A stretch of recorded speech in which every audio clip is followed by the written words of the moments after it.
अस्सलाम वालेकुम viewers, EPS take के प्लेटफॉर्म से आपकी खिदमत में हाज़िर हैं जी व्यूअर्स। इस टाइम हम एक कंस्ट्रक्शन साइट पे मौजूद हैं और आज हम आपको बताएंगे कि इस टाइम जो करंट प्राइस है मटेरियल की वो क्या चल रही है और इसके साथ साथ जो है एक 8 मरला 7 मरला या 5 मरला हाउस बनाने में क्या एक्सपेंस आ रहे हैं। तो वीडियो को स्टार्ट करते हैं जी व्यूअर्स। सबसे पहले आपको बताते चलें कि आज का सरिये का रेट क्या है जी व्यूअर्स। आज डेट जो है वो है 22 मार्च और दिन जो है वो है बुध का और इस टाइम हुआ है, ये भी आपको दिखाते चलेंगे, 12:30 और आज का जो सरिये का रेट है वो है 187 रुपीज़ पर केजी, जो कि काफ़ी ज़्यादा है। और ये तैयबा स्टील का सरिया है, ये आप देख सकते हैं। इस्लामाबाद में जो एक फैक्ट्री है, काफ़ी फेमस फैक्ट्री तैयबा स्टील, उसका ये सरिया है और ये जो है कंस्ट्रक्शन साइट पे लगाया जा रहा है। इससे पहले जो सरिये का रेट था वो थोड़ा सा इससे कम था, 6 रुपये मज़ीद इजाफा हुआ है और यही सुनने में आ रहा है कि नेक्स्ट अपकमिंग डेज़ के अंदर मज़ीद जो है इसके अंदर इजाफा वो देखने को मिलेगा। तो बहुत से लोगों ने जिन्होंने मकान स्टार्ट करना है उनको यही बोलूँगा कि मौके से फ़ायदा उठाएं और इस टाइम पे जितना सिक्योर कर सकते हैं इस चीज़ को सिक्योर कर लें। तो व्यूज़, थोड़ी सी सरिये के बारे में आपको मज़ीद मालूमात दे दूँ कि ये सरिया है, आपने इस चीज़ को मद्देनज़र रखना है कि जब ये अपना सरिया बाय करना है तो अपने देखना है कि इसके ऊपर ये जो ग्रूव्स हैं ये जो है नुमायाँ हों, क्योंकि इसकी जो है बेसिकली बॉन्डिंग बनेगी बेसिकली बाद में आपके लेंटर की जो कंक्रीट है उसके साथ। तो अगर ये ग्रूव इसके ऊपर नुमायाँ नहीं होंगी तो इसकी बॉन्डिंग जो है वो पुअर हो जाएगी, यानी कि इसके स्लिपरी के चांसेस हो जाते हैं। और दूसरी चीज़, जब भी आपने रिंग बनाने हैं तो रिंग में आपने मिनिमम 3 सूत्र का सरिया जो है वो इस्तेमाल करना है। इस टाइम आप देख सकते हैं कि ये 3 सूत्र का सरिया है जो रिंग्स के लिए मंगवाया गया है और इससे कम जो है यानी कि 2 सूत्र का वो आपने इस्तेमाल हरगिज़ नहीं करना। और वो सरिया जिसके अंदर ग्रूव्स ना हों वो भी बिल्कुल आपने इस्तेमाल नहीं करना। और यहाँ पे एक और चीज़ कि जब रिंग बनाने हैं तो 1 फुट के बाद आपने दूसरा रिंग देना है, यानी कि रिंग जो है अपने वो घने रखने हैं कॉलम के अंदर। और इसी तरह से बीम के अंदर भी जितने आप इन चीज़ों को मद्देनज़र रखेंगे उतनी आपकी मकान की मजबूती में इजाफा होता जाएगा।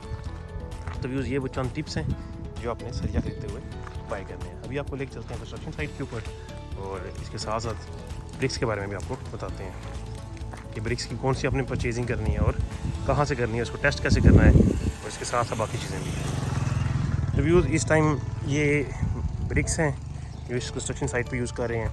PR1 काफ़ी कहने फेमस है, लेकिन इसके अंदर 3 से 4 क्वालिटीज़ आ रही हैं, तो अपने क्वालिटी को मद्देनज़र रखना है। और जब भी ब्रिक बाय करनी है तो अपनी अव्वल ईंट लेनी है। इसका भी हम टेस्ट करेंगे। सबसे पहले इसका पहला टेस्ट ये है कि जब भी आप ईंट बाय करें तो इसको पहले इसका नॉकिंग साउंड चेक करें। तो इस ईंट की मुझे 1-2 कंप्लेन भी आई है, अभी मैं इसको चेक करता हूँ। ईंट देखने में ठीक लग रही है और अभी इसको मैं शोल्डर लेवल से ड्रॉप करूँगा इसके ऊपर, इस ईंट के ऊपर। अगर तो ये टूट जाएगी तो ये टेस्ट पास नहीं कर पाएगी, अगर ये सलामत रही तो ये टेस्ट पास हो जाएगा जी व्यूज़। ईंट ने टेस्ट पास कर लिया है, साउंड भी इसका जो है वो ठीक आ रहा है, विच मीन्स का ये ईंट ठीक है।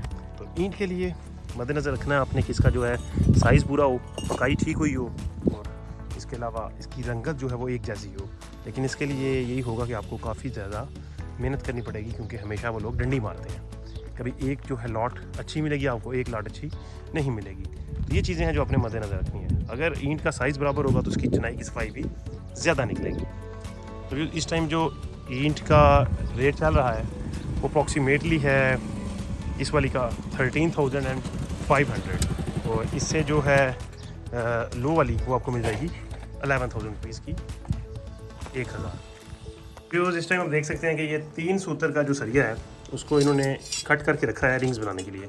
तो वही चीज़ जो मैंने पहले आपको बताई कि जब भी रिंग्स बनाने हैं तो इस चीज़ को मद्देनज़र रखना है कि रिंग्स जो हैं वो आपके घने होने चाहिए, यानी कि इनके अंदर बहुत ज़्यादा डिस्टेंस ना हो। इससे आपकी कॉलम की जो मजबूती है वो डिफाइन होगी।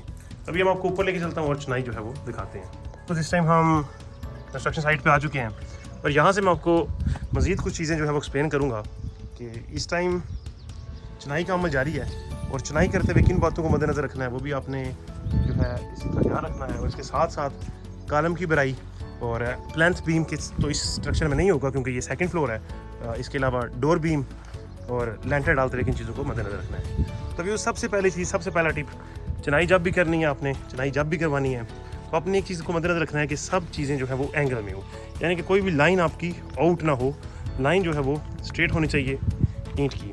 दूसरा मेन टिप, जहाँ पे भी कॉलम आएगा वहाँ पे आपने देखना है कि ईंट के जो हैं वो टूथ्स होने चाहिए, क्योंकि अगर ये वाल के टूथ्स नहीं होंगे, जिसको अपनी ज़ुबान में दाढ़े बोला जाता है, तो ये दीवार जो है ये कॉलम के साथ ग्रिप नहीं करेगी। बेसिकली ये दीवार जो है वो आज़ाद रहेगी, तो कॉलम का मकसद फेल हो जाएगा। तो इसलिए जब भी आपने कॉलम देना है तो उसके साथ वॉल के लिए पहले आपने टूथ्स छोड़ने हैं। ये भी मैं आपको एक और जगह पे दिखाता हूँ कि ये देखेंगे बहुत ही डिफाइंड किस्म के टूथ्स जो है वो छोड़े गए हैं ताकि कॉलम और ये दीवार आपस में ग्रिप करें। तो ये वो चीज़ें हैं जिनको अपने मद्देनज़र रखना है। और ये कॉलम यहाँ से हम ओवरलैप करते हैं, आपने एक चीज़ को मद्देनज़र रखना है कि जो सरिया इसके ऊपर दोबारा ओवरलैपिंग करनी है वो यहाँ तक टच होने चाहिए। टच होने के बाद यहाँ पे भी आप इसको रिंग्स देंगे ताकि सही से इसकी बॉन्डिंग हो सके, ठीक है। और इसके बाद रिंग्स जो हैं वो नॉर्मली 1 फुट, मिनिमम 1 फुट के बाद आप रिंग दें। अगर आप ज़्यादा गहने रखना चाहते हैं तो आप जो है इसको 8 इंच के बाद तकरीबन रख सकते हैं। इसी तरह से वो कोने में भी आपको नज़र आ रहा होगा कॉलम है, टूथ्स वहाँ पे भी छोड़े गए हैं, उस कॉलम के लिए भी टूथ्स छोड़े गए हैं। और ये दीवार जो है इसके साथ भी कॉलम है, इसके लिए भी ये टूथ्स छोड़ दिए गए हैं। इसी तरह से जब भी आपने दूसरी दीवार लगानी है तो उस दीवार के लिए भी आपने ये टूथ्स छोड़ने हैं। जैसे कि आपको नज़र आ रहा होगा कि ये वॉल यहाँ पे अटैच होगी 9 इंच की वॉल, इसके लिए भी टूथ छोड़ दिए गए हैं। और इसके साथ साथ जो भी आपने वॉल जो है जहाँ भी लगानी है तो वहाँ पे आपने ये टूथ छोड़ने हैं, यानी कि वॉल के अंदर वॉल जो है वो अटैच होनी चाहिए तो जो है ग्रिप होगी। जैसे आपको ये मैं यहाँ से दिखाता हूँ कि ये 4 इंची का पर्दा है, यानी कि 4 इंची का पर्दा, और ये देखिए 9 इंची के पर्दे के अंदर ग्रिप हुआ हुआ है और ये पूरी वॉल यहाँ से इस कॉलम के टूथ के साथ ग्रिप हो गई है। इट मीन्स कि ये स्ट्रक्चर जो है अभी ये इसमें लचक वगैरह नहीं रहेगी वॉल्स में, ये सेफ हो जाएगा इंशाल्लाह। इसी तरह से यहाँ से भी आप देखें, इस कॉलम से भी ये भी टूथ्स में है। तो ये चीज़ है जो आपने मद्देनज़र रखनी है। सेकेंडली एक और चीज़ जो आपको बताता हूँ, जब भी आपने विंडो लगानी है आजकल के ट्रेंड के मुताबिक 1.5 फुट लेवल के ऊपर विंडो जो है वो लगाई जा रही है, यानी कि फ्लोर से 1.5 फुट के ऊपर विंडो है। ये आप देख सकते हैं कि ये 1.5 फुट के ऊपर अप्रॉक्सीमेटली विंडो है। ये एक स्टैंडर्ड साइज़ चल रहा है और जो आपके घुटने का लेवल तकरीबन आता है उसके ऊपर आएगा। फिर दूसरी चीज़ है कि जब भी आपने शटरिंग करनी है, शटरिंग में आपने मेन चीज़ ये देखनी है कि आपकी शटरिंग जो है वो साफ़ हो, आपके पट्टे लेवल में हो। अगर आपकी शटरिंग का लेवल सही होगा तो दूसरी चीज़ ये आएगी कि आपकी एक तो मटेरियल की बचत होगी, प्लस आपकी जो मेहनत है प्लस्तर के अंदर वो कम से कम हो जाएगी। तो ये वो चीज़ें हैं जिनको आपने मद्देनज़र रखना है।